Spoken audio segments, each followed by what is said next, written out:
जय गुरुदेव, जय गुरुदेव। एक बार परख लिया, फिर बार बार क्या डावाडोल होना। एक फकीर पहाड़ों की गुफाओं में रहा करते थे। बहुत समय से साधना कर रहे थे। साधना करते करते उनको सिद्धि प्राप्त हो गई।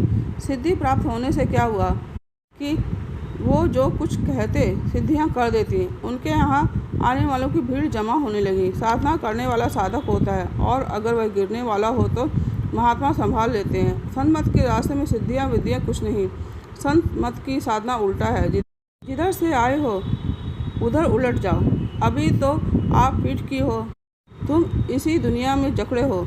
जरा सा इधर आप ठोकर मारो, इतनी चेतावनी के बाद भी तुम इसी में जकड़े हुए हो। सार तो तुम्हारे अंदर है। जब तक वहाँ नहीं जाओगे सार नहीं मिलेगा।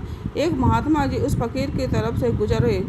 उन्होंने फकीर को समझाया कि क्यों अपनी कमाई खो रहे हो, आगे चलो। फकीर को बात समझ में आ गई और वो अपना साधना में लग गए। अब उनके यहाँ आने जाने वालों की कमी होने लगी, क्योंकि उन्होंने अपनी शक्ति को खर्च करना बंद कर दिया। खाने पीने के प्रेमी सब होते हैं, गुरु प्रेमी तो कोई बिरला होता है। गुरु ने सच्चा नाम दिया कि इसी को पकड़ कर तू अपने वापस घर चल। वासनाएं झूठी हैं।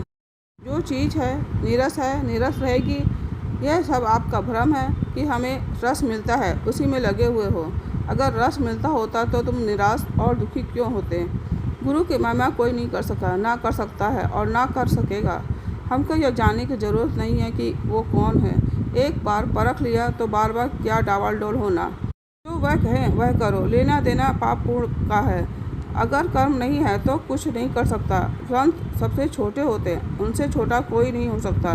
जीवों को उठाना है कीचड़ में से तो झुकना ही पड़ेगा। अगर ऊंचे गद्दों पर बैठ गए तो जीवों को कैसे उठा सकते हो।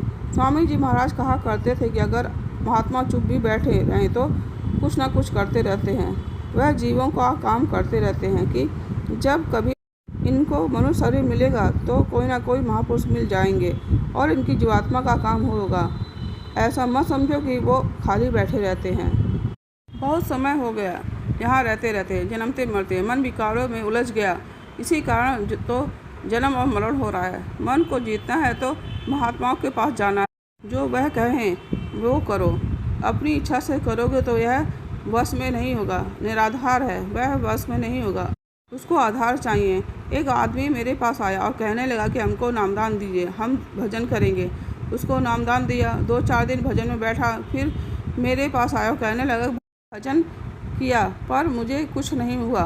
मैंने उससे कहा कि तेरे वजह से कुछ नहीं हुआ, उसमें मेरा क्या, करेगा तो होगा। वह बोला कि इसमें मेरी गलती है। मैंने कहा और भी कुछ है।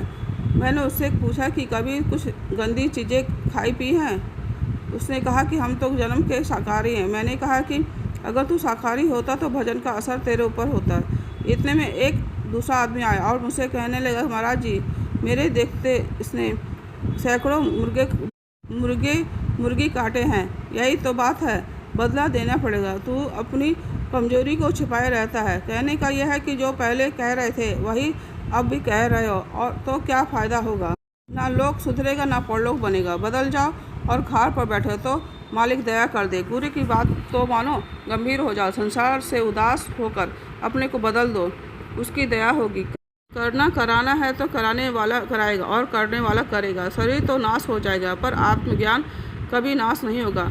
जब आपको सब तरह की सुविधा थी तब आपने अपनी अनमोल वस्तु को फेंक दिया तो बाद में तो रोना ही पड़ेगा। सतयुग में सब सुखी थे, सब संपन्न थे, उसी में फंस कर तो आपने अपनी अनमोल वस्तु फेंक दी तो अब क्या मिलेगा। अब तो चारों तरफ से आप परेशानियों से घिर गए। काल के देश में अज्ञान ही अज्ञान है। चाहे जितनी आप पहलवानी करना चाहो, बुद्धि की पहलवानी कर लो, पर यहाँ मिलने वाला क्या। राजाओं का वक्त था, उसको क्या लड़ाइयाँ करते रहे।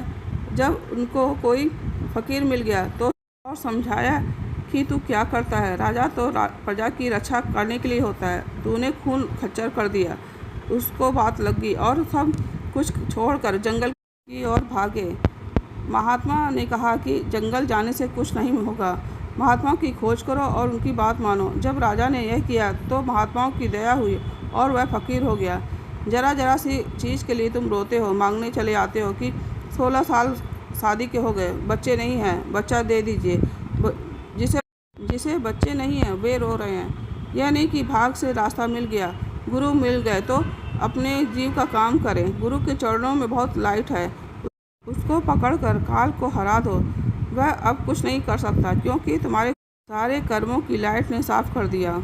वह पकड़ लो तो काल कुछ नहीं कर सकता। बाल बच्चों के लिए मेहनत करो, चोरी मत करो, तराजू के नीचे बट्टा लगा लेते हो। एक बार मैं आटा लेने गया, उसमें तोला और कहा कि देखो पूरा तौला है। मैंने तराजू पलट कर उलट दिया और कहा कि ये क्या है। कहने का ये कि बनते हो ईमानदार पर चोरों के भी चोर हो। बहुत पैसे इकट्ठे किए पर क्या हुआ, कोई लूला हो गया, कोई लंगड़ा हो गया, कोई बात नहीं मानता, झगड़ा होता है और रोते हो। हमारे गुरु महाराज कहते थे कि विद्या दान सबसे अच्छी सेवा है। अब उसमें भी चोरी होने लगी, व्यापार हो गया। अब पहले की बात नहीं रह गई, ना वह शिष्य गुरु का नाता रह गया। महात्माओं का बीज हमेशा रहेगा, आत्म कल्याण वो करते रहेंगे। अगर आप कहो कि यह नहीं हो सकता तो ऐसा नहीं है, आत्म कल्याण का काम चलता रहेगा। एक महात्मा जाएगा, दूसरा आएगा, इसका सिलसिला ख़त्म नहीं होगा। उसने रचना की है, इतने बड़े बड़े लोग बनाए हैं, तो वह कोई पागल थोड़े ही है। जब आप पहुँचोगे साधना करके तब आपको एक एक बात याद आएगी कि कितने समय पहले मैं यहाँ से गया और कैसे इस दुनिया में फंसा। इसलिए भजन करो, खाली बातें बनाते रहोगे तो कुछ नहीं होगा। जो काम ले रहा है उसे सब मालूम है कि तुम क्या करते हो। मेहनत करोगे तो वह कैसे मजदूरी नहीं देगा। भजन में बैठो, अभी तुम लदे हुए हो, जब बैठने लगोगे तो धीरे धीरे खड़े होने लगोगे। जय गुरुदेव, जय